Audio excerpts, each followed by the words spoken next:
Hello guys and welcome to the channel. Today I'm going to show you how you can enable Incognito mode in the 4 most popular browsers in your POCO C50. So we're going to start from the Microsoft Edge.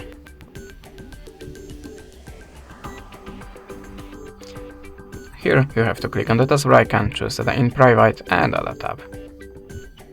That's it. The next one, Opera.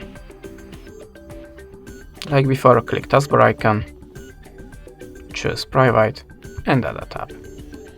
The next one is Firefox. In the welcoming screen, just click here on the zero mask. If the background is purple, that means you are in the incognito mode.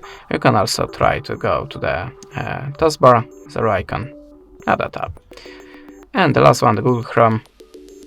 In this case, you have to click on the three-dot icon or arrow icon, choose new incognito tab, and all of your history, completed forms, the keyword, the words from the keyboard will be not saved. That's it. Thanks for watching. Leave us a subscribe or a comment, and goodbye.